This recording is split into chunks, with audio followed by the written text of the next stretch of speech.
Assalamu alaikum, everyone.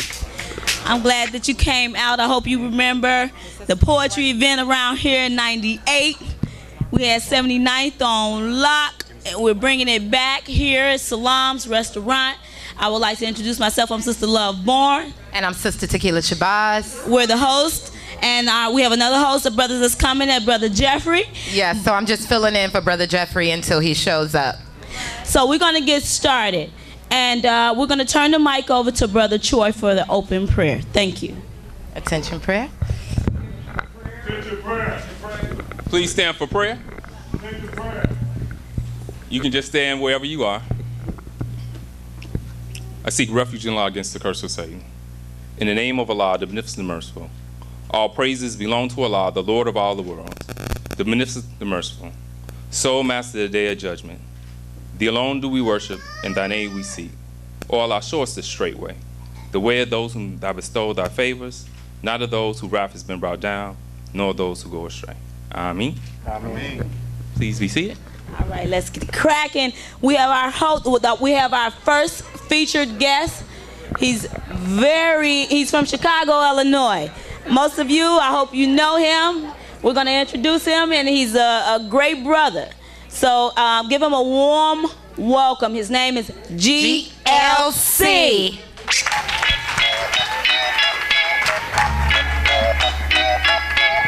Yeah. How y'all doing tonight, Chicago?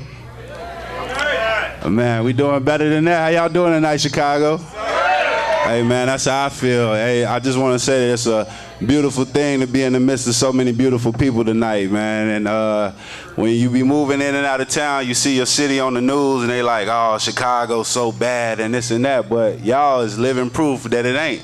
So make some noise for y'all selves, Chicago. Yeah. Man, and it be so crazy because I hear a lot of people, they be talking down on the youth. They be like, man, the youth is so messed up and they doing this and they doing that. But nobody talking about the situations that created that. And with that being said, I want to go back to a few years after Dr. King died. It was this president named Richard Nixon.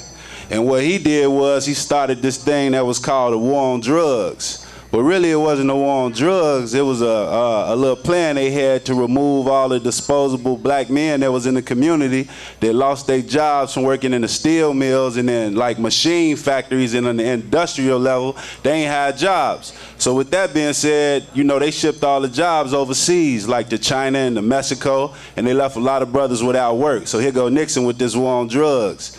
Flood our community with the drugs and the guns, the narcotics and the paraphernalia, and then they could set us up for failure, you know what I'm saying? So then I see years after that, here come Ronald Reagan and his wife talking about the war on drugs, the war on drugs, the war on drugs. But right after that, I'm seeing like, man, tonight, John Wilson and the Hunnits, they found $1.7 million worth of crack in his house and this and that with a street value of 3.5. And you a kid in a ghetto and you in the house with your mother and like 5 kids and she working 2 jobs, bringing home $500 every 2 weeks, that wasn't gonna cut it. So a lot of brothers took that chance. They went out there, they was like, man, I'm finna make my situation better for my family. They weren't thinking about the destruction that it was causing. They was just figuring like, man, them new Jordans coming out, I gotta get them new Jordans, you know what I'm saying? The lights got cut off, we gotta get them lights back on, you know what I'm saying? So they did that. But with the war on drugs, it was a lot of like corporate, you know, other ethnicities, like the white guys that was working in the boardrooms on the downtown or in the stock market, and they was doing powder. That was just a common thing. But if you got locked up for the same amount of hard than as you did for the powder, you had to do 100 times the amount of time. And you rarely found powder in the ghetto, so they just snatched a lot of brothers up out the hood, and they created this thing where we didn't have fathers in our households, you know? And we emulated a lot of stuff that they showed on the news. We looked at that as the truth and the thing to do. So with that being said, I kind of felt like Richard Nixon and Ronald Reagan was really working for Satan. So I want to tell y'all this story and the reason behind that. Do y'all want to hear Chicago? Yeah. All right, so I'm going to tell y'all what it is. The CCA trying to make new slaves. Man, they petty as hell. They took my players away. Slavery never ended. Look at the 13th Amendment. If you get convicted, then you a profit for prisons. On TV, we flicking. G's getting paid. They sees millions of dollars. When they sent the raids, we said F minimum wage. This a chance I'ma take. I'm feeling trapped in the ghetto, and this my only escape. It's how it feels when you hungry and you run out of link. I gotta get money, and boy, these Jordans ain't cheap. The streets keep calling. The women want ballers. I hear them calling. So I'm living lawless, serving them junkies. Keep it no talking. You run in your mouth and boy, they pick in your coffin. I feel like Nixon and Reagan was working for Satan. They kept up slavery. Man, them drug laws was crazy. I feel like Nixon and Reagan was working for Satan. 100 to 1. Man, them drug laws was crazy. I feel like Nixon and Reagan was working for Satan. 100 to 1. Man, them drug laws was crazy. In the time of Obama, it's still some oppression. Black president, well, that felt refreshing. Jackie Robinson West, the shot called a blessing, but they took it back. History lesson, we the products of knowledge, praising Allah and Prada. They won't quit till they get you. They after Asada. War on drugs, man, they served them and brought them. They can't arrest you for color, so they arrest you for product. Tony Montana showed us that white made it better. Don't get high on your own supply while chasing that cheddar. When you getting money, the girls treat you better. First come the money, the power, then next is the setup. I feel like Nixon and Reagan was working for Satan. 100 to 1, man, them drug laws was crazy. I feel like Nixon and Reagan was working for Satan. 100 to 1, man, them drug laws was crazy. My name GLC and I love y'all. See, my mama cut me out of C-section. She told me, come out feet first and keep stepping. I cried, got slapped, and stopped in 3 seconds. She told me, learn to hide in perfection. To rise above emotion is a weapon, into the thinking of a God. I was made in the image of. Thoughts of a ruler, all that's left is a blemish of. This the chlorophyll to redeem and replenish us. Hypocritic Yakub degrade, but he mimicked us. Shorty's Brian trying to help mama hook that dinner up. Then the Ike turn the judge, give him rolling down the river love. The mayor wants your vote, but when he get it, he don't give a what. Then the cops turn killers, then claim the menace is us. But see, Elijah already knew how our problems look. He gave us how to eat to live and the problem book. Now you do the math. Are you the class or the teacher? Are you the ass or the kicker? Are you the past or the future? Are you the last or the first? And the last of the day. Home of the brave, built on the back of a slave. So my shoulder muscles in my laps are all cut up. I'm looking at the foolish Judas like, what up? Spitting you a novel. I'm rowing down the lake of Lakeshore in the canoe of Baptiste through South. Strong winds cause big tides on the lake. We ain't shying the shot, we often altercate. The hitters gon' shoot. Right around the corner, beam pie sells juke. Every one block is 2 rival gang feuds. This drilling noise here, they trying to strike crude. It's time to buy food. But over east off Stony Ave, it's full metal jackets like Gomer Pyle. I need a queen bearing with me while I'm bearing trials. Then we could get bare body, let up down my child. My flow came a long way from that townhouse. With bills kicking our butt like a roundhouse. A kid spitting special ed rhymes like his mind down south. Until my cousin Pooh found out, hey cousin man, see I had to be like the man till I could become the man. Every star in Hollywood as a kid was a fan, see? Everybody crawled before they come to stand. That sharp piece of glass, it had to come from sand. And that plane in the sky, it took off from the land. Every structure in this world manifested from a plan. That's why I build with Farrakhan, cause he the son of man. Damn.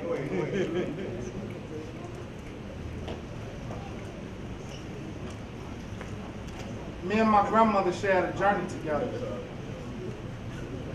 Everybody got that grandmother. Any of y'all know my mom, Sister Durance?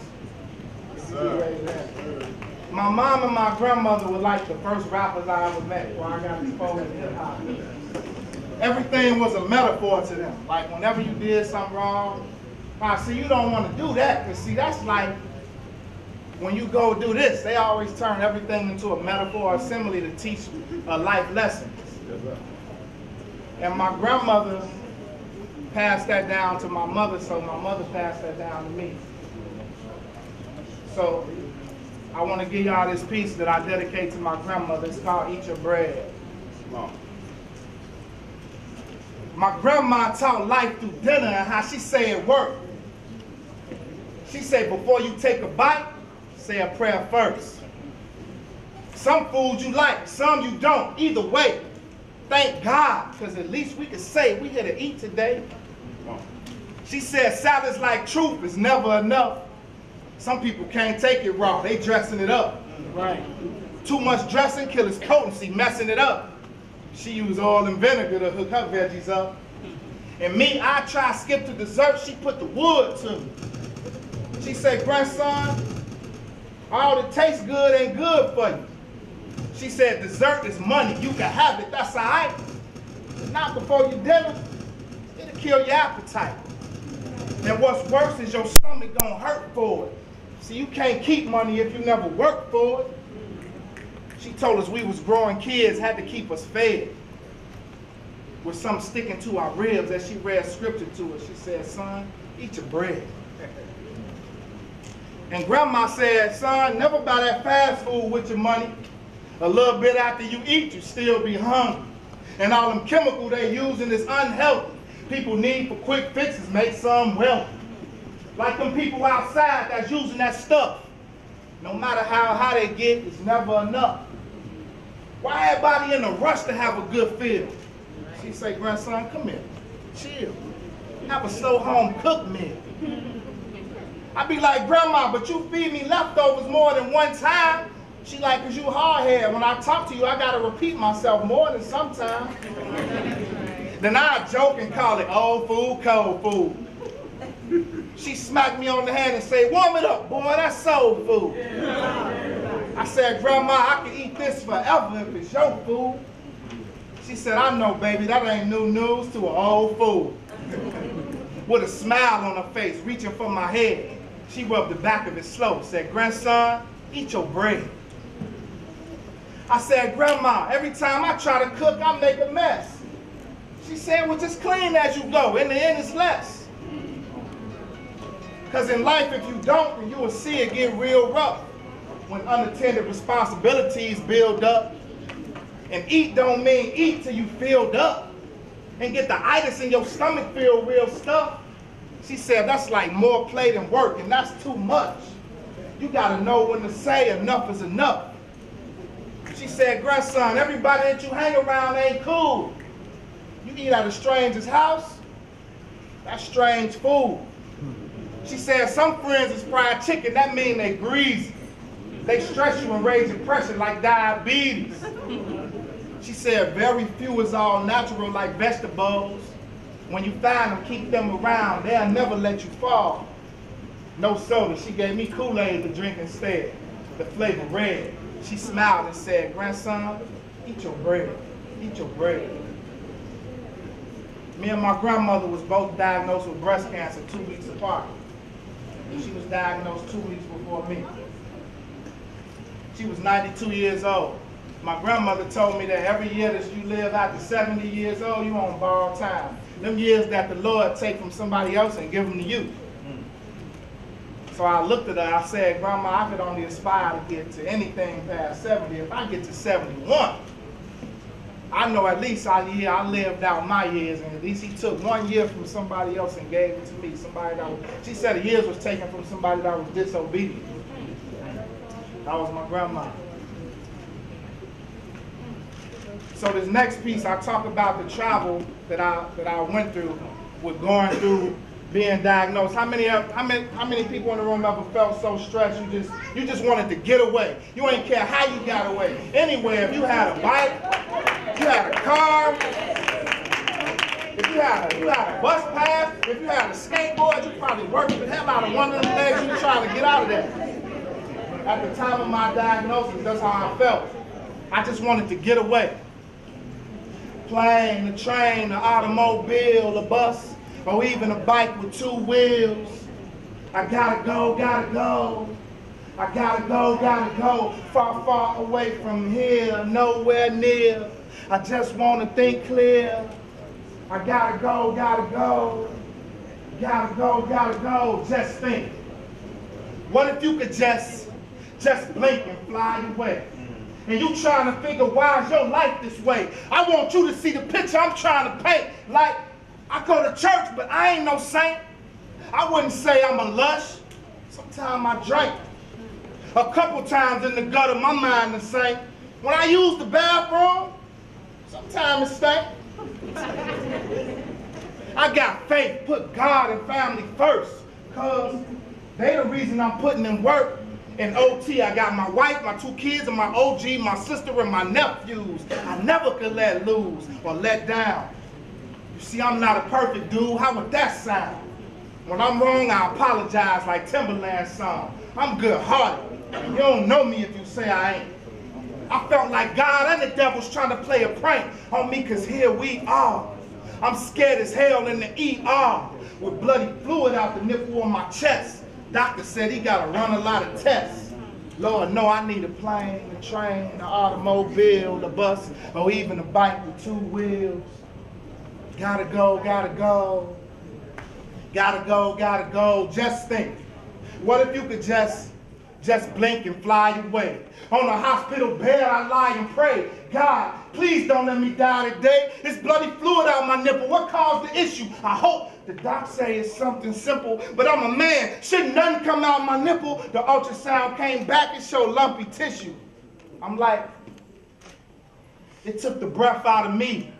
Wondering, what the hell is this inside of me? Doctor got to do a biopsy to try to see. Then he asked if cancer is in my family tree. Yeah, Doc, on my mom's side, my 2 aunts and my grandma. Hold up, Doc.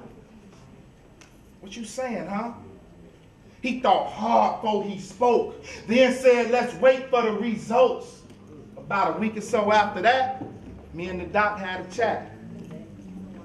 He said, man, Twan, the answer is you level 3 breast cancers. Somebody bring me a plane, a train, an automobile, a bus, or even a bike with 2 wheels. I gotta go, just think. What if you could just blink and fly away? Up to the heaven skies, my eyes are raised, and you can hear my heart beat at the fastest pace, and all over the place my mind will race. What in my life helped me find this space? Back in the day, squares and black and miles I blazed, pollution power plants round where I was raised, or maybe all the bogus foods that I had ate. The cocktails, all the bottles I popped and drank, the karma placed back upon my plate, the lack of exercise, gaining of all the weight. I'm too young to be facing this at my age. 1% of breast cancer can be with guys. This is a messed up way to beat the odds. Want beef with God. Did he want me to die? And to make me feel worse, when I went to my first doctor's appointment to sit in the lobby and to hear them call Mrs. Young, because it's only 1% of men affected by it, so they hadn't even taken time to read the name on the list. I don't know how many in the audience have ever battled something of that magnitude, but at the beginning of when you get news like that placed in your lap, you kind of have a chip on your shoulder. So when they called my name, I approached the counter and I said, ma'am, I don't know if you paid attention or even read the name listed, but do I look like a Mrs., huh? Along with why I'm here to visit my physician, referring to me as Mrs. is an awkward position. Okay, excuse me. Maybe I'm a little moody. I know a breast cancer center don't really treat dudes usually, but I do appreciate you apologizing, though. I just want to see my doc and leave. How much longer before I'll be singing? Oh, I'm next? Cool. I hope today they give me better news. The surgeon came in and said to me, he want to do a mastectomy. That's removing the left breast of me and my lymph nodes too. Because when your body drain fluid, that's what it don't do. So after surgery, recover for a week or 2. Then I'm going to need some radiation and some chemo too. I asked him, is there any other options? He said, there's not a lot of men that got it. For them to study, this is the only way they knew to stop it. I'm like, man, doc, remove my whole chest, remove my whole breast on the left. Will it be a whole left? He said, nah, we leave the muscle tissue. We will remove the nipple, but I could tattoo one later to make it look official. Huh? What? I think I just live with the scars from the cuts. He said, I know that this is a lot for you to take in. Surgery should be soon, so no more time is wasted. I agree, Doc. I want to get to it. I can have my life back the quicker I get through it. Then I blacked out, and I was awakened from the anesthesia and morphine that had me higher than a pound of reefer from surgery, looking around thinking, who are these people? Then realized my fam was there with me through the procedure, telling me relax and rest up. My whole chest and left arm gauze and dressed up. I fell asleep the next morning. The doctor checked blood, asking me if my head was light. I said I felt nothing. She looked shocked and walked out of the room. I was kind of confused then. She came back and said, I need a blood transfusion. Doc, you gotta be kidding. She said it gotta be quick. Normal blood levels 14. I dropped to a 6. A blood vessel must have burst and popped a stitch. Ain't this watch your mouth. I'm back on the operating table, and they was able to stop the internal bleeding and got me stable. Lucky I'm alive, could have died. I wonder, was it real? I guess it's how dodging a bullet feel. Now I'm happy as all ever. Healed in a few weeks, incisions all better. Told a few friends about the cancer and all that. They never answered my calls or even called back. What's all that? My homie Ab visited me to show some love. I knew he was messed up from how he gave me hug. We watched Kevin Hart doing stand-up. He cracking up and steady staring at my bulbs that was draining blood. I'm like, cuz, don't worry, this ain't gonna give me death. Cause Allah told me it ain't over. I got some living left. I got some living left. Thank y'all for y'all time.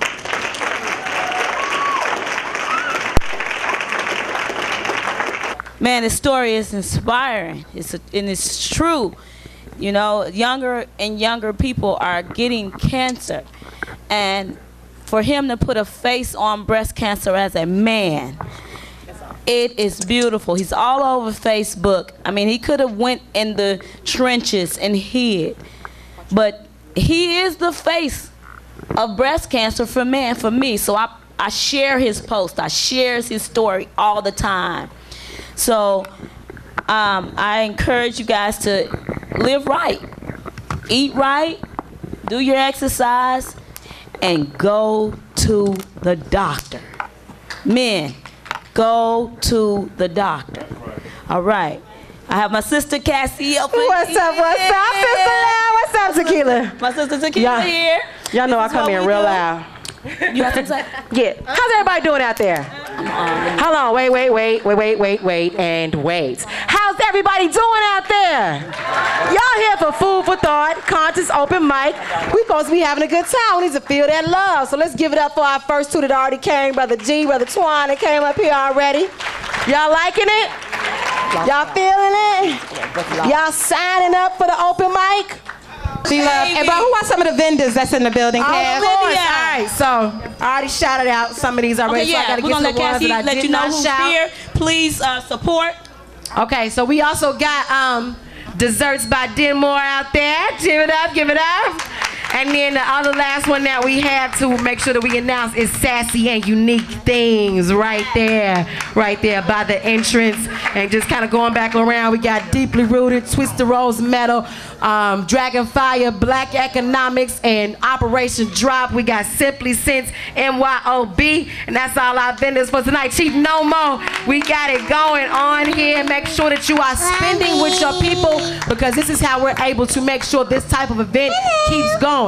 The more our money recycles, the more we're able to put into ourselves and be able to even finance our youth and their education. That's so important. And I want to take it up a notch. I got a challenge for everybody really quick tonight. How many people in here, raise your hands if you consider yourself an activist? Okay? That's the majority in my room, all right? Now listen, I'm not coming down hard. I just want you to think about this. When we start talking about financing our oppressors, we gotta start looking at our clothes, okay? So where are you getting your suits from? Where are you getting your jeans from? Where are you getting your shoes from? This what I got on came from my people. That's right. Okay? So I want to let y'all know you all can do this, because we can't say we're going to shut down the Magnificent Mile and say we're not going to shop at these places, but last week you shopped at those places. You understand what I'm saying? It doesn't matter. Or after the event, you go back to those places. It doesn't make sense. Imagine this. Don't go on Facebook hashtagging Sandra Bland, hashtagging Mike Brown, hashtagging Rakia Boyd, talking about some stop killing my people, when you are the person that finances the people who kill your people. At that point, you are killing your people. You are responsible. So everything that you do, it's not easy neither. This is not going to be a cakewalk. It's not going to be glitzy. Do not get caught up in false comforts and false conveniences because you want it to be easy. No, it's not easy to go to your own businesses because they're not open 24/7 like some of these big time corporations. But I'd rather do that than go to something I think is convenient, but I know those people are financing the death of my own son. Think back on that.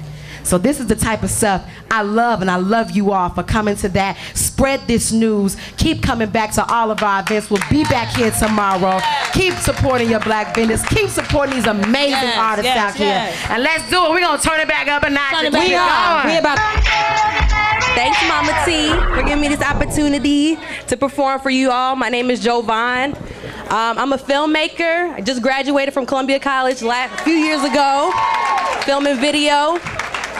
I also do photography, and then I MC. I love MCing. It's just a way to use, hey, LS, I see you over there. It's just a different way of using my voice rather than being behind the camera. So I'm about to show you guys what I mean right now. That's right. So drop the beat. This one's called For the Books. I got that on. All right, turn it up. Turn it up. Everybody put your hands in the air.